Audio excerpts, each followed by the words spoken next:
মৎস্যকন্যা নিথর দেহটা পড়েছিল গভীর সমুদ্রের তলে, নিশ্চার নিপ্রাণ, চোখ দুটো বন্ধ, মুখে এক টুকরো শান্তির ছাপ। তার চুলগুলো ঢেউয়ের সাথে মিশে ভেসে বেড়াচ্ছিল। চারপাশটা ছিল নিস্তব্ধ, বিষণ্ণ। ভালোবাসার প্রতিদানে এমন মৃত্যু। সমুদ্র যেন নিজেই কেঁদে চলছিল নীরবে। এই নীরবতার মাঝে হঠাৎ করে গভীর জলরাশির বুক চিরে নামলো এক আলোর ঝলমলে সত্তা, সমুদ্রের রানী। তিনি ছিলেন এক রহস্যময় জাদুকরী শক্তির অধিকারিণী, যিনি কেবল প্রেমে আহত প্রাণীদেরকে আবার নতুন জীবন দেন। তিনি ধীরে ধীরে মৎস্যকন্যার কাছে এগিয়ে গেলেন, হাত বাড়িয়ে দিলেন। তার হাতে ছিল এক নীল আলোয় ঘেরা জাদুকরী শক্তি। সেই আলোর ছোঁয়ায় কাঁপতে লাগলো জল, আর মৎস্যকন্যার দেহে ফিরতে লাগলো প্রাণের সঞ্চার। হঠাৎ তার চোখ খুলে গেল, চোখে জলে উঠলো সবুজ রঙের এক রহস্যময় আলো। এখন সে আর শুধু এক মৎস্যকন্যা নয়, সে হয়ে উঠলো এক ইচ্ছাধারী নাগকন্যা, যে পারে মানুষ হতে, সাপ হতে, আবার পানির নিচে আগের মতো থাকতে। এই নবজন্ম ছিল প্রতিশোধের শুরু, ভালোবাসার বিশ্বাসঘাতকতায় পোড়া এক হৃদয়ের নতুন পথ চলা।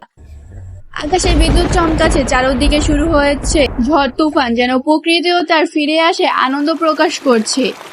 সমুদ্রের ঢেউ যেন গর্জন করে বলছে প্রতিশোধ নেওয়ার কথা। নবজন্ম পাওয়ার পর নাগকন্যা গভীর সমুদ্রের নিচে বসে থাকে, শান্ত, কিন্তু চোখে জ্বলে এক অদম্য প্রতিশোধের আগুন। সবুজ চোখে সে আলো ছিল রহস্যময় এবং ভয়ঙ্কর। তারপর সে ধ্যান ও সাধনার মাধ্যমে নিজের শক্তি বৃদ্ধি করে।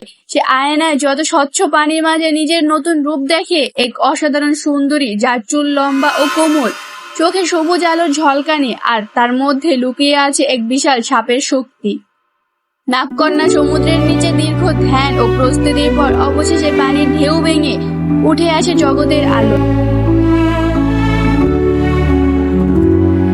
In the dark of the ocean, I was torn and betrayed, broken dreams and a bleeding heart in the waves. You left me to drown with your lies and your pride, but I was reborn from the pain I couldn't hide.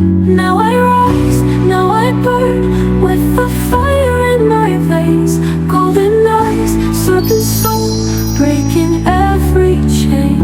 You will see, you will fall, feel the scars you gave. I'm the storm, I'm the roar, I'm the daughter of rage.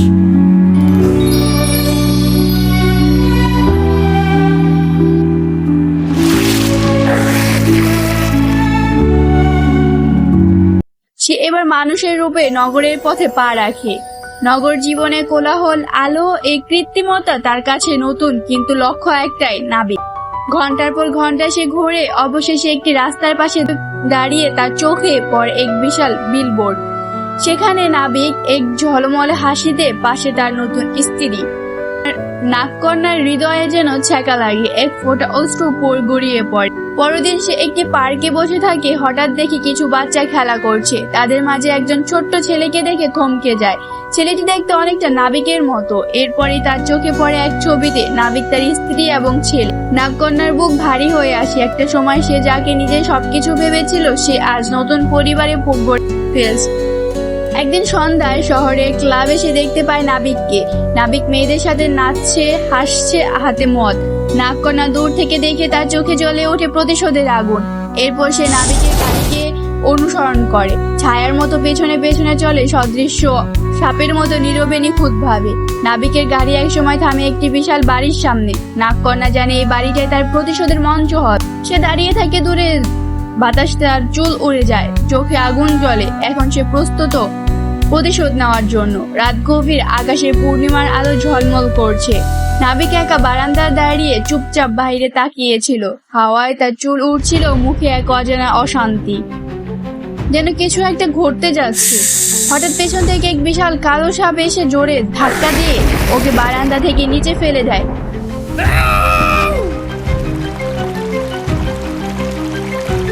নাবিক নিচে পড়ে যায়, শরীরটা মাটিতে আছড়ে পড়ে। ব্যথা ছটফট করতে করতে সামনের চোখ তুলে দেখে সে দাঁড়িয়ে আছে। আগে সে মৎস্যকন্যা, এখন এক সম্পূর্ণ আলাদা রূপে। চোখ দুটো আগুনের মতো জ্বলছে, মুখে অভিমান আর প্রতিশোধের আগুন। তার এই রূপ দেখে নাবিকের চোখ বড় বড় হয়ে যায়। এক মুহূর্তে সব মনে পড়ে যায়, তার বিশ্বাসঘাতকতা, লোভ, ভালোবাসার প্রতারণা।